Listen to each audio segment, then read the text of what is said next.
members and guests, the Honorable Governor of this great state, the Honorable J.B. Pritzker.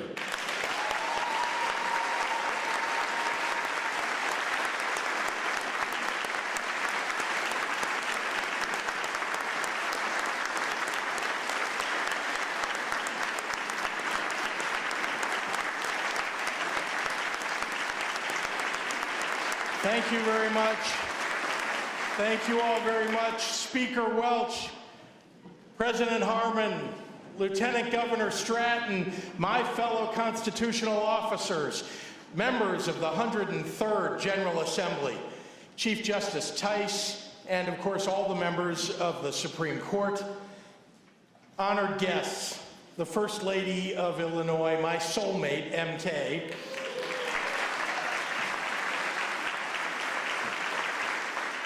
and all the people of the great state of Illinois. I am so grateful to be here today to deliver my 6th State of the State and Budget Address.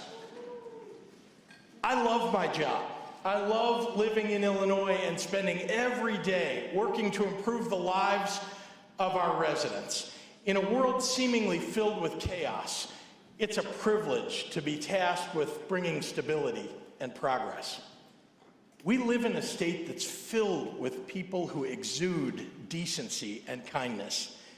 And if you take the time to listen, Illinoisans will tell you rich and rewarding stories about how we came to be who we are. Here in Springfield, one of the most interesting guys I know is Ian Hunt, the head of acquisitions at the Abraham Lincoln Presidential Library and Museum. And if you ask Ian, he will tell you one of my favorite stories.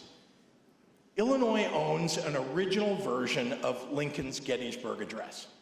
It's known as the Everett copy, one of only 5 to have been handwritten by Abraham Lincoln himself. It's named after Edward Everett, a famed orator and a former Massachusetts senator and governor. At Gettysburg on November 19, 1863, Everett was the other guy who spoke. He gave a 2-hour speech that almost no one remembers.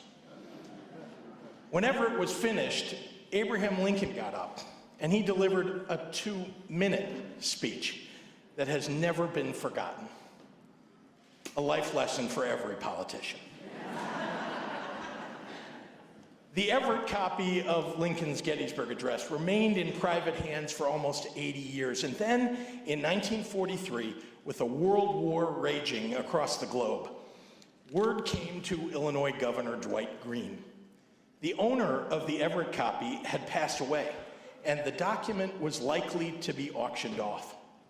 Governor Green desperately wanted Illinois to own this priceless piece of history that is so intimately connected to our most famous son.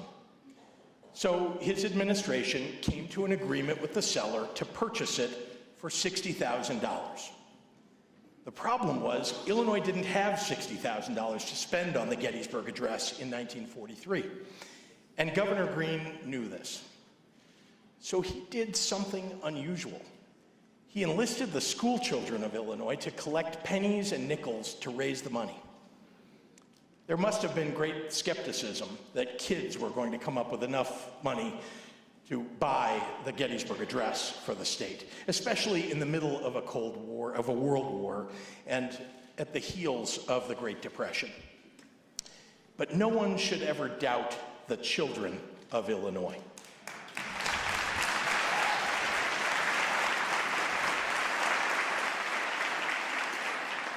A few years ago, a newspaper interviewed a Springfield man named Gene Rubley, who noted that as a young boy in 1943, he sacrificed his Saturday afternoon movie for a few months so that he could give his weekly allowance to the donation drive.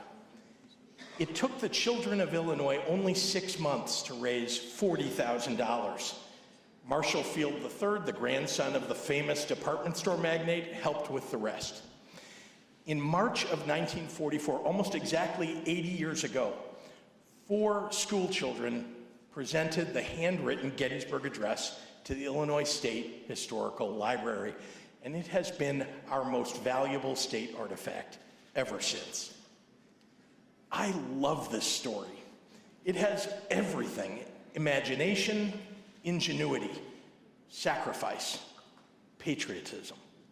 It includes elected officials who didn't stop at no, and children with a vision beyond their years, doing something important for our future. It's a story about how, penny by penny, Illinoisans once saved something important. It's a story about our past, but it's also a story about who we are today. Because penny by penny, we are still working together, saving important things for our state. 5 years ago, when people said we couldn't do it, many of us went to work eliminating our bill backlog and balancing 5 state budgets in a row. We created a $2 billion rainy day fund. We achieved 9 credit upgrades. And in the face of a pandemic and high inflation, we delivered historic tax relief, provided record levels of rental and mortgage assistance, and reduced interest costs by paying more than $11 billion in debt off.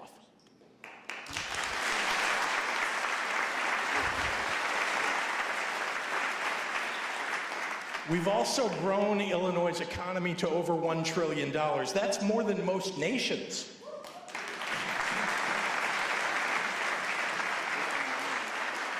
In 2023 alone, we attracted billions of dollars in new business investments and created tens of thousands of new jobs.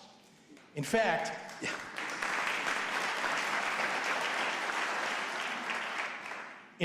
on average, a new business moved to Illinois or expanded here every single day last year.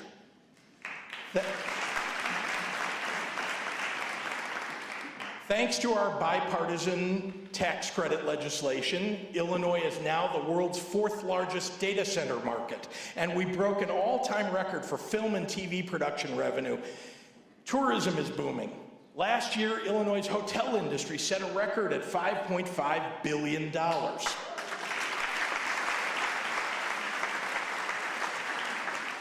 In the Midwest, we are now the #1 state for workforce development.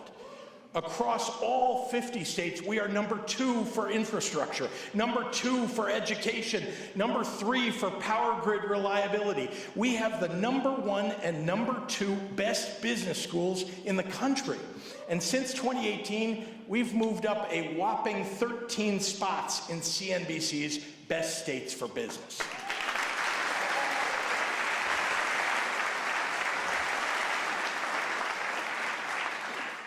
These are the things that matter to businesses looking for a home, where their workforce can live, work, and play affordably and with world-class healthcare and education. Now, we have a lot of work left to do, but we together have met this moment that we are in.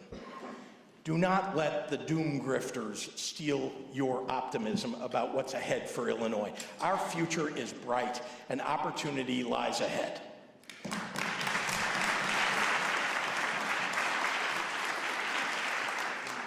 Last year, we launched a groundbreaking multi-year plan called Smart Start to make Illinois the best state in the nation for preschool, childcare, early intervention, and home visiting.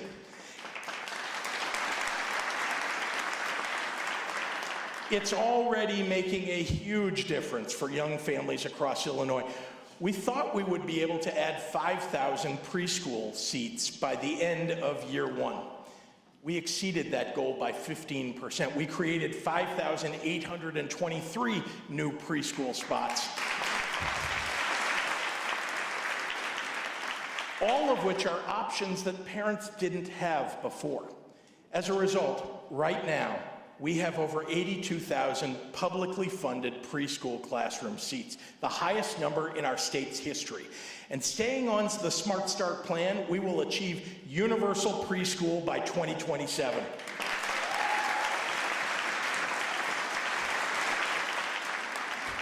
Smart Start also expanded access to early intervention and evidence-based home visiting services for families with babies and young children by adding 26 more programs serving nearly 3,000 more kids.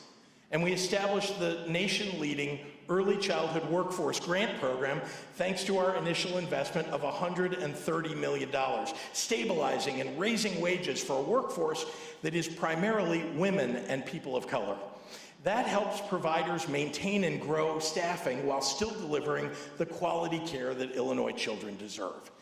Smart Start is having the desired benefit for working parents and their children. Child care utilization rates are higher than ever before, with 166,000 children receiving services. There was a real fear that our entire child care system might crumble in the wake of the pandemic. Instead, it's growing. Heather Andrade is a Rochester parent, and when I recently visited with her, she told me that Smart Start has changed her child's life. In 2019, after a tremendously difficult pregnancy, Heather brought little Natalia into this world, a healthy, happy little baby. But as Natalia grew, Heather noticed that she was experiencing some delays in her development and in her speech. Heather knew that she needed help. Thanks to Smart Start, Rochester Elementary was able to open a full-day program offering early childhood education and childcare, including early intervention services like speech therapy. Since Natalia's first day in that program, her progress has been nothing short of remarkable. She can spell her name. She can write her name. Once nonverbal, Natalia now talks so much that they're even considering pulling her out of speech therapy. Natalia is on track to thrive when she enters kindergarten, and her path ahead couldn't be brighter. Heather's success story as a mom stands as a testimonial. It reminds us of all the parents out there who need just a little extra help to give their kids that smart start. Heather is here today, and I ask you to give her a big round of applause.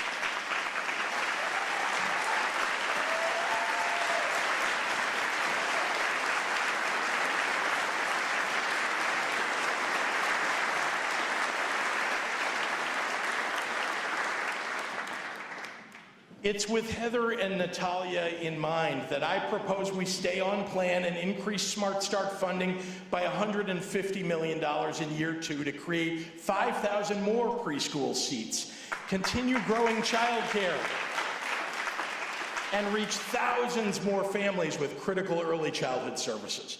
And I also ask that in this budget, we begin the first phase of consolidating state government's early childhood programs into one agency called the Department of Early Childhood.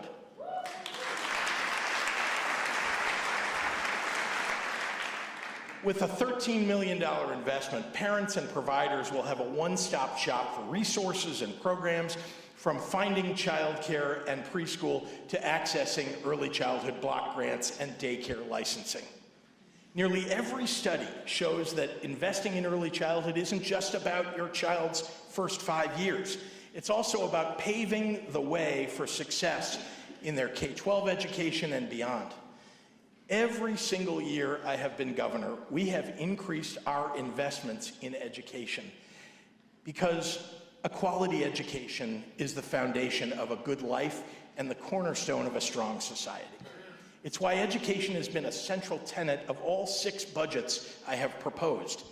There have been some standout champions among you, like Majority Leader Lightford and Senator Logren-Capel, along with Representatives Davis and Stewart, who have spent their entire careers fighting for our public schools, all while weighing the tough choices to keep our budget in balance.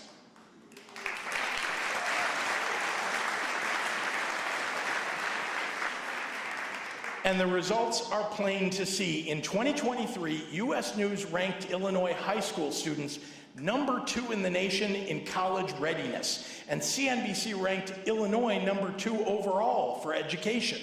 We notched our highest graduation rate in 13 years, and teacher retention was the highest ever on record.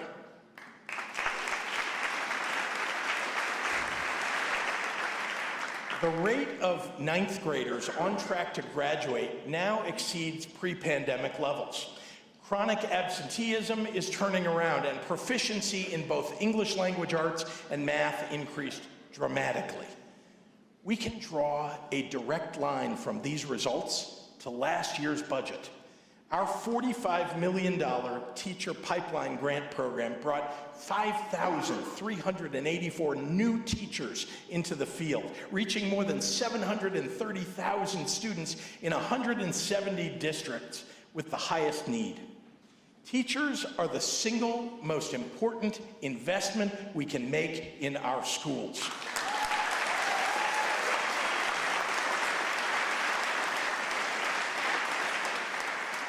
So I propose that we invest another $45 million in the teacher pipeline program, bringing thousands more educators into the field.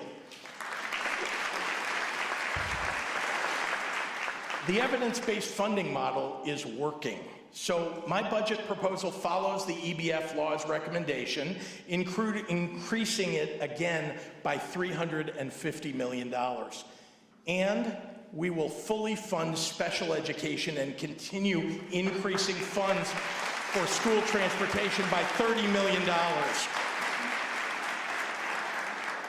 Higher education continues its tremendous upward trajectory. For the second year in a row, the Illinois Community College system celebrated historic headcounts, marking the second largest increase in enrollment numbers in the last 30 years, and far higher than the rest of the United States.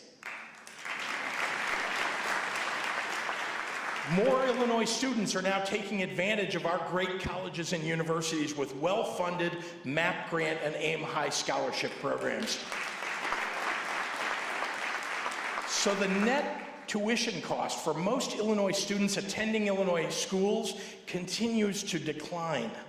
Our higher education institutions are on the rise, and it's important that year in and year out, even in lean budget years, we demonstrate a commitment to these institutions, which is why my budget proposal includes a more than $30 million increase in direct operating support for public higher education institutions, and that's on top of the continuing record capital investments that we're making through Rebuild Illinois. Improving educational attainment and retention is assisting private industry to overcome the Illinois workforce shortage, and it's also having a similar effect on state government. We're finally moving closer to achieving the staffing levels that we need to support our work. The departments on aging, human services, healthcare and family services, every social service agency has improved its hiring to fill out its budgeted headcount. DCFS, for example, has achieved its highest staffing in more than 15 years through a combination of funding, ingenuity, and sheer hard work. DCFS is more focused than ever on how to best protect Illinois children. Today, nearly every call to the abuse and neglect hotline is answered immediately. That's up from only 50% back in 2019. Of the more than 94,525 investigations conducted last year by DCFS, 99.7% were indicated and initiated within 24 hours. And within 7 days, 96% of children have been seen by an investigator. With the additional $14 million in funding in FY25, DCFS will reach a headcount of 4,000 staff for the first time in more than 2 decades.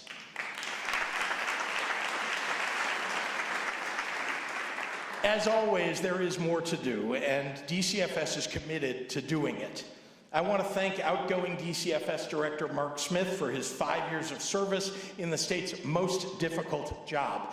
And I also want to welcome incoming Director Heidi Mueller, who served 2 gubernatorial administrations as the pioneering head of the Department of Juvenile Justice. I've visited many DJJ facilities over my time in office, and it's impossible to ignore the trust and admiration the state's most vulnerable children have for her. We are lucky to have her in this new role.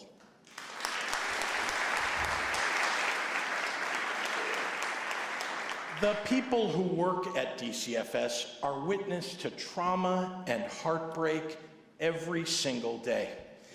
They're rarely lauded for their successes and most often used as a convenient punching bag for larger societal issues.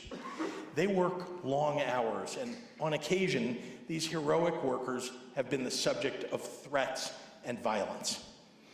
I want them to know that I see them, and that I see their work, and that I am incredibly grateful for their service. And I ask each of you in this chamber to offer them your gratitude too. Their dedication is worthy of recognition.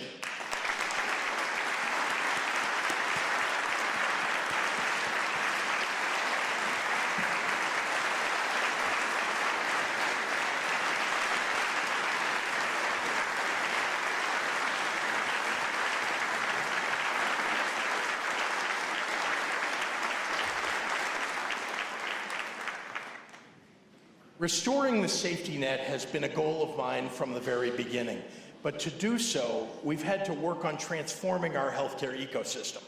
After so many years of neglect, we've begun to turn things around by reducing the price of prescription drugs, implementing hospital transformation, and enacting a lower-cost, state-based health insurance marketplace. I want to particularly thank Senators Linda Holmes, Ann Gillespie, and Laura Fine, as well as Leader Robin Gable, for their groundbreaking work on healthcare reform over the last few years.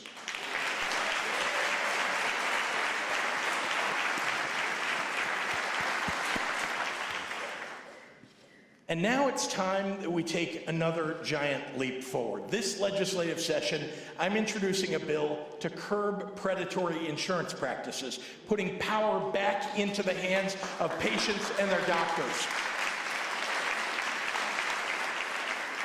It's called the Healthcare Consumer Access and Protection Act, and it has three parts. The first part targets a practice called utilization management. What is utilization management? That's insurance speak for denying coverage. Utilization management allows insurance companies to boost profits by requiring that consumers get permission before they receive care. It won't surprise you to know that those requests are frequently denied. One method of utilization management is referred to as prior authorization, where a consumer must get permission from the insurance company to get treatment from their own doctor that their doctor has deemed medically necessary. Another method of utilization management is called step therapy, where a patient is forced to try a less effective treatment and then have that failed before getting the actual quality care that their doctor said they needed in the first place. Any doctor will tell you how much they loathe these practices and how often they are used to deny patients the medications and treatments that they desperately need. Almost everyone has a horror story about prior authorizations and step therapy. Lest you think that I'm exaggerating, let me share one such story. One of our state employees was diagnosed by his cardiologist with serious heart disease and scheduled open heart surgery. 3 days before the procedure, which took a month to schedule, the health insurer denied the prior authorization request. The insurance company made the decision, without consulting this person's doctor, that heart surgery was unnecessary, leaving the employee to cover the cost out of pocket or not get treated. It was only after my office got involved at the request of this individual's family, who was afraid he could die, that the prior authorization was granted. That is simply unacceptable. Doctors and their patients should be making decisions about patient care. There should never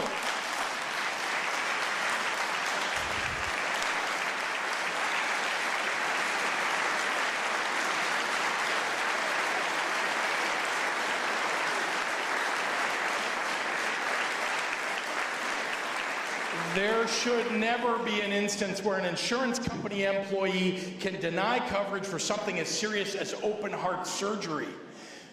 We should never, ever, ever, ever cede these decisions to the whims of insurance executives whose focus is always on the bottom line.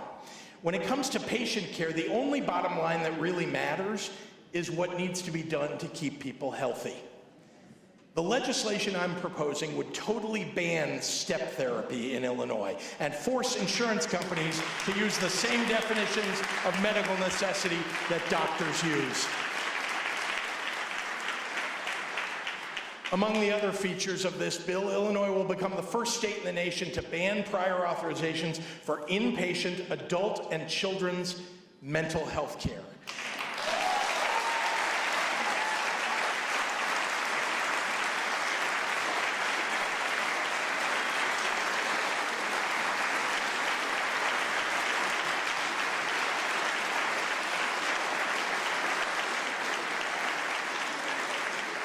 That means patients suffering a mental health crisis can get the care they need without jumping through hoops designed to deny coverage.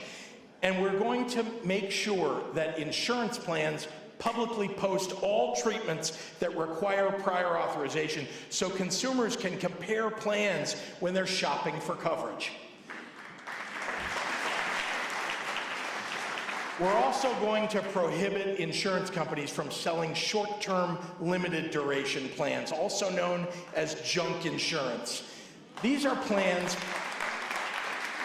that seem enticing because they offer lower premiums to bridge gaps in insurance coverage. But in reality, these plans fail to meet even the minimum standards of the Affordable Care Act. They don't cover pre-existing conditions. They don't cover maternal health care. They don't cover mental health and substance use treatment or prescription drugs. Like 12 other states in this nation, it's time for Illinois to ban junk insurance plans.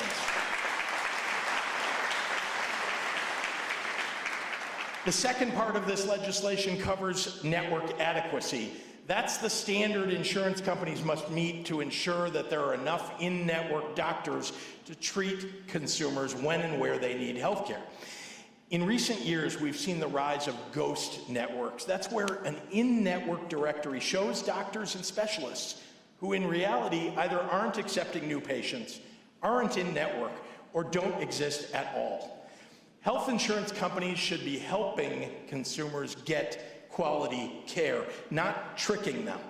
So we're going to require insurance companies to update their in-network directories of doctors to reflect the actual availability of health care, and we're going to punish them if they don't.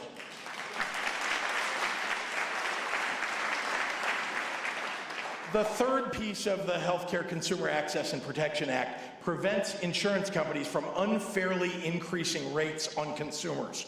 Last year, my administration was proud to work with members of the Senate, the House, and other stakeholders to end unchecked rate increases for small group insurance. Those folks are the ones who cover small businesses and individuals. This year, we're going to require that large group insurance carriers do the same. Now, I'm haunted by the reality that there are Illinoisans who are suffering and in some cases have died because they lost a battle with an insurance company. I have talked to people who have just given up because of the mountains of paperwork or the endless search for an in-network doctor or the dozens of hours on the phone arguing with an unsympathetic insurance company. Getting the health care you need shouldn't be this hard. Now, I know how hard the insurance industry will fight me on this, but let me be perfectly clear. I am willing to spend serious political capital and put my shoulder to the wheel to get this done. It will save lives and lower health care costs for millions of Illinoisans.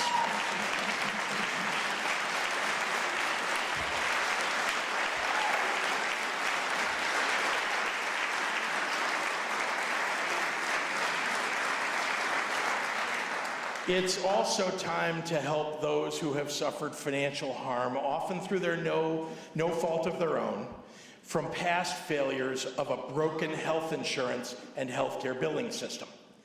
Treating a health emergency is not an optional expense, but too many Illinoisans have had their credit ruined or have been pushed into bankruptcy when they had one unexpected accident or one prolonged illness.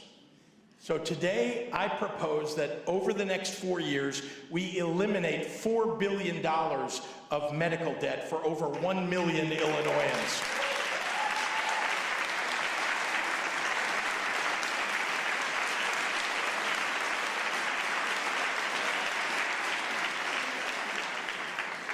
Working with a national nonprofit called RIP Medical Debt, it costs on average 1 penny to buy back and eliminate every dollar of medical debt. And we can start this year with a $10 million appropriation to relieve nearly $1 billion in medical debt for the first cohort of 340,000 Illinoisans.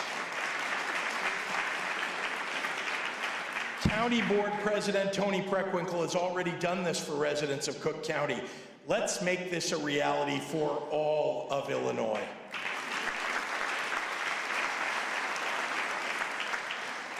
In Illinois, a serious effort to reduce maternal mortality rates is long overdue.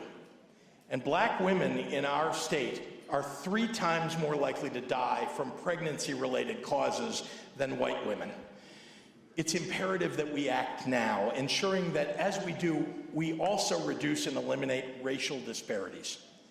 The current system is failing our most vulnerable women and babies. The solution lies, as it often does, at the community level. Janine Valerie Logan is a certified nurse midwife at the Birth Center PCC in Berwyn, the first freestanding nonprofit birthing center to open in Illinois. But in Janine's home community on the south side of Chicago, no such center has ever existed. After years of mobilizing and submitting grant applications, Janine finally is able to open the Chicago Southside Birth Center to meet her neighborhood's needs, offering a full spectrum of reproductive care, from contraceptions, STI screenings, and abortion to prenatal birthing and postpartum care.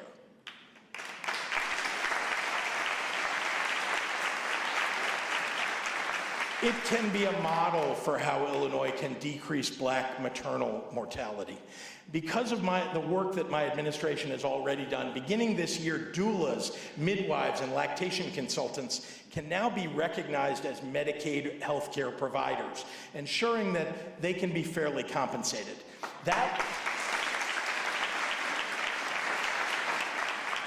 That will make more services more readily available to communities with the highest mortality rates. And we can do even more. I intend to break down bureaucratic barriers in state government by coordinating work across agencies to improve access to a full spectrum of reproductive health care services. Our Department of Public Health will provide grants to assist providers with Medicaid certification and licensing associated with starting and sustaining a community-based practice. We'll also invest an additional $1 million in DCEO capital grants relating to the cost of opening these centers. And DHS will invest $1 million in a pilot program to ensure new moms and babies have clean diapers, along with an additional $5 million into home visiting for our most vulnerable families to connect new moms and babies with the resources they need to be healthy and thrive during baby's first year.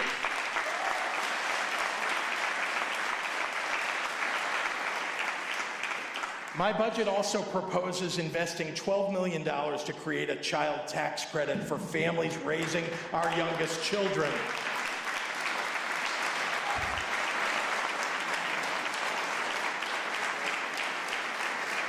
By targeting this investment at low and middle income families with children under 3, we can put money back in the pockets of our newest parents who need it most and make those early years just a little bit easier. Altogether, we're making a $23 million investment that will put us on a path to birth equity, a path and a destination that Janine and her colleagues in the field can be proud of. Janine is here today, and I would ask her to stand and be recognized.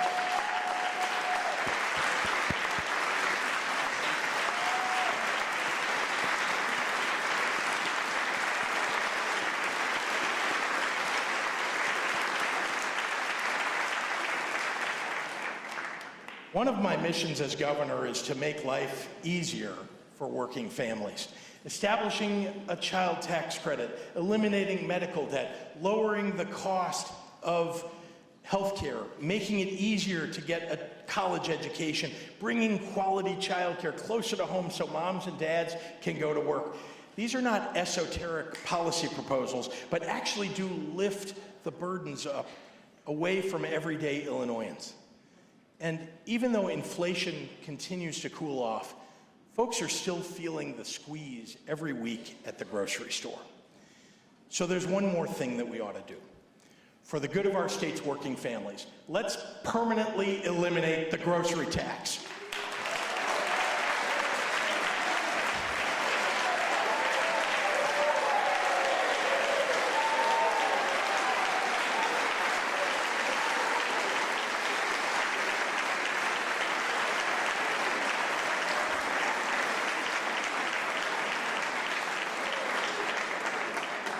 It's one more regressive tax that we just don't need. If it reduces inflation for families from 4% to 3%, even if it only puts a few $100 back in families' pockets, it's the right thing to do.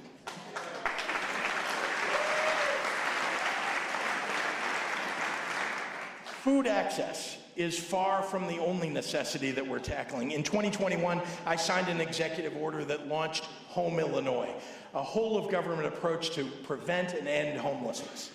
And last year, we put this plan into action, investing $200 million into prevention, crisis response, housing units, and staffing to ensure that every person has a fighting chance.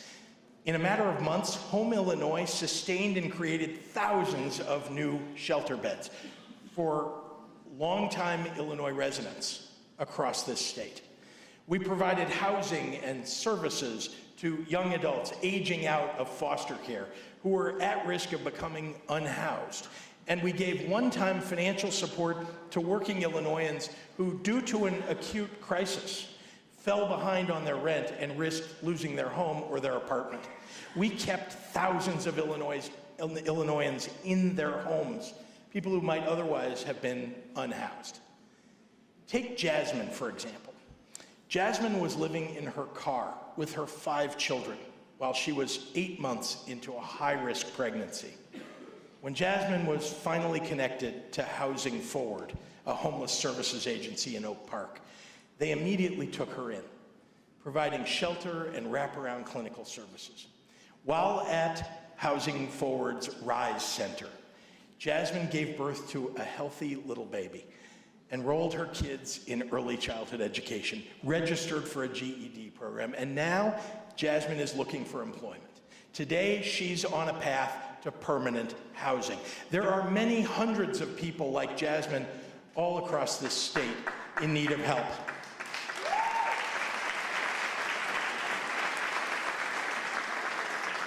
And we know that Black individuals and families make up 61% of the unhoused, while making up only 14% of the overall population. So this year, we created a racial equity roundtable on Black homelessness, the only effort of this kind in the entire nation. To advance that work, I am proposing an additional $50 million to attack the root causes of housing insecurity for Black Illinoisans.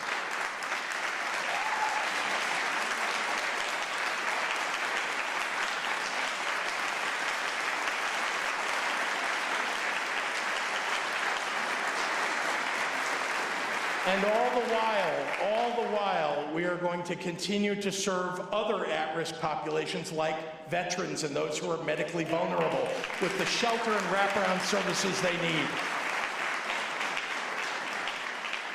Underlying Home Illinois is a belief that this state values the dignity of human life and the universal right to a safe home. Not so with all states.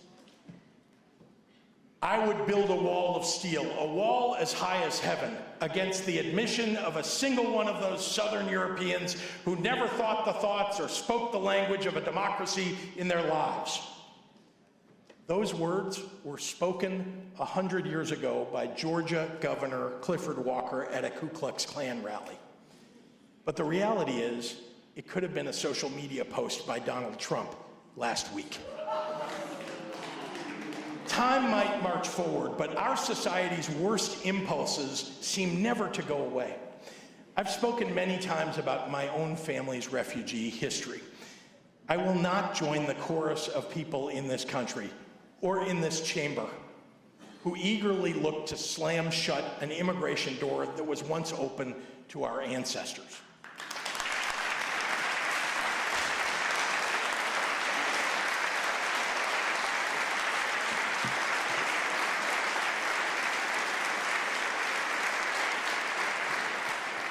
Over the last 18 months, more than 35,000 asylum seekers have arrived in Illinois. Most of them landed here in buses sent by Governor Abbott of Texas.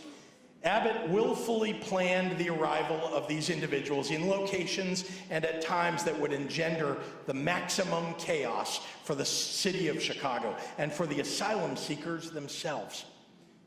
Children, pregnant women, and the elderly have been sent here in the dead of night, left far from our designated welcome centers, in freezing temperatures, wearing flip-flops and t-shirts.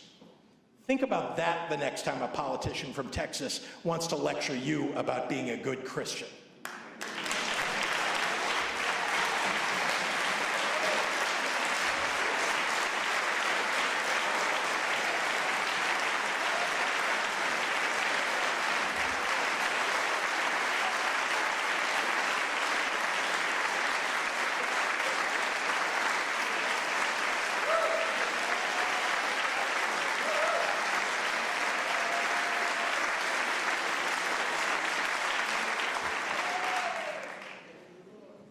Our immigration system has been broken for a long time. No doubt the current migrant crisis is a problem of the federal government's making, and I mean both political parties. I am sure that when I leave the podium today, there will be some who will walk outside this chamber looking for a microphone so they can start yelling about sanctuary cities and immigrants taking our tax dollars. I hope that the press covering those statements will ask these politicians one important question. Did you or did you not support the federal immigration bill that the White House agreed to with Senate Republicans? There was a chance 2 weeks ago for a breakthrough on immigration policy, and the president and congressional Democrats did what most voters say they want from leaders. They sat down at the table with Republicans and negotiated a bipartisan compromise. The White House announced a bill that was supported by top Republican leadership in the Senate. And then within hours, Republicans who had helped write the legislation announced that they were suddenly against the legislation, including, most glaringly, every single Republican member of the Illinois congressional delegation. Why did this happen? Why did every single Republican run away from something that they claimed they desperately want? Because Donald Trump told them to, and they're afraid of him. And why did Trump tell them to reject the bill? Because he wanted to use the issue of immigration against President Biden in the November elections. I'm not making hyperbolic statements here. Donald Trump said that out loud.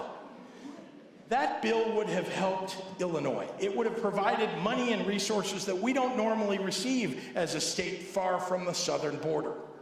Maybe some Republicans find it hard to put country over party, but our obligations to the people we represent supersede the letter after our names. Joe Biden has been a very good president who has rescued the economy and protected freedom, but states and cities in the country's interior are not equipped alone to handle the rapid influx of new arrivals that we have seen. The White House and the federal government need to step up to coordinate and manage these asylum seekers when they cross the border.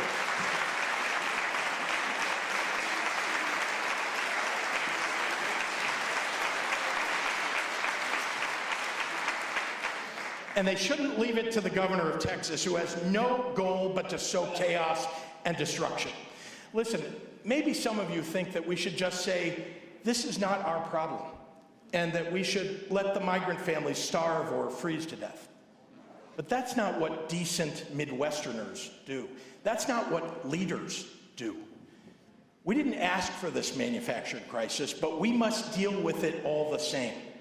With our partners in Cook County and the city of Chicago, my administration has worked to develop a cost-effective and comprehensive response plan over the next 12 months. We used the most reliable data available and estimated what it would take to ensure that the most basic human needs are met for asylum seekers arriving in Chicago. This plan also includes continuing our efforts to divert as many people as possible away from temporary shelter to more permanent settlement, wherever that may be. Not because we are unwelcoming of immigrants, but because Chicago's shelter system is near capacity, and it is dangerous if migrants have no shelter or support at all. To date, we've moved 9,000 individuals through the process from arrival to temporary shelter to independent housing and self-sufficiency. Thousands of others have moved on to find family or sponsors. We've also helped thousands through the temporary protected status and employment authorization process so they can legally work. Private industry in Illinois has expressed a strong desire to hire those who are authorized to work. So I committed to the mayor of Chicago and the Cook County Board President that I would come to the General Assembly and ask for funding for a little over 50% of the cost of this plan, which comes to $181.7 million. We don't have any clear idea how long Governor Abbott intends to hold the nation hostage, but his political stunt will eventually come to an end. So let's start planning for its aftermath, ensuring that during the coming fiscal year, some of the 30 temporary migrant shelters can and ought to be converted to other productive uses, as determined by the communities themselves. Neighborhood clinics, community centers, workforce training, housing. There are lots of good ideas that I've heard from people. So we have designated $5 million in this budget for shelter conversion grants.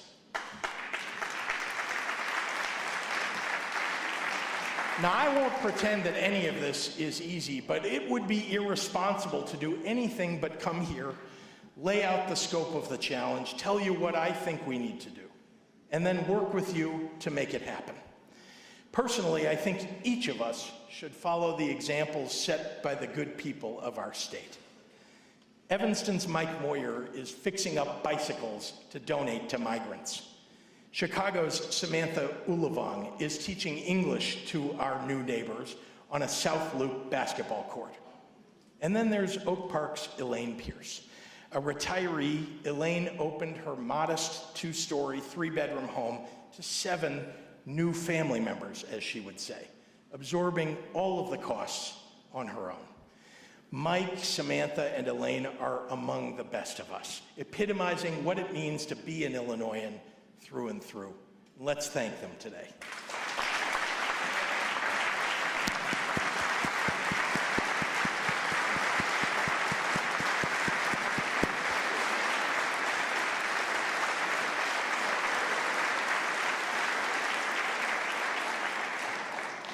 Our FY25 budget proposal makes some hard choices. I wish we had big surpluses to work with this year to take on every one of the very real challenges that we face. It's important to note that while this budget is tight this year, our fiscal house is in order, and we are able to keep our communities and our commitments to those communities and to the people of Illinois. This year's budget proposal is focused and disciplined. And because of the responsible actions we took in the last few years, paying off state debt and treating federal pandemic relief as one-time revenue, we are not facing the budgetary challenges that other big states are this year. California, for example, has a $38 billion deficit to contend with.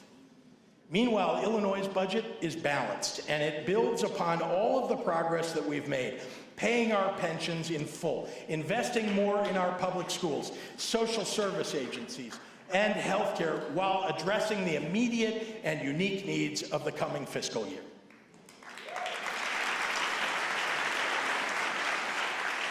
Now, I expect that some of you will want to spend more. And some of you will claim that you want to spend less. I know this. I'm always open to good ideas that members of both parties have to more efficiently and effectively fulfill our obligations. My one line in the sand is that I will only sign a budget that is responsibly balanced and that does not diminish or derail the improving credit standing we have achieved for the last 5 years.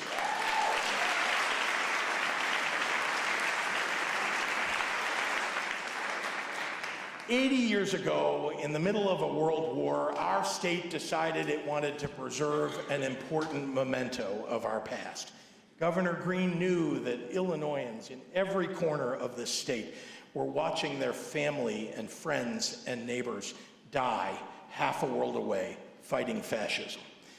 Good leaders are practical, but they also know the power of totems, especially virtuous ones. It's poetic and prophetic that it was children who came to the rescue in 1943 to enable the acquisition of one of Illinois' true jewels. Somehow, it's always our kids who know how to contextualize the past while reaching for our future. I'm struck by the words of Gene Rubley, that Springfield boy who gave up his movie money every week to donate to the Gettysburg Address effort. He noted years later, it meant something to us, being part of something like that. And it did mean something to Gene.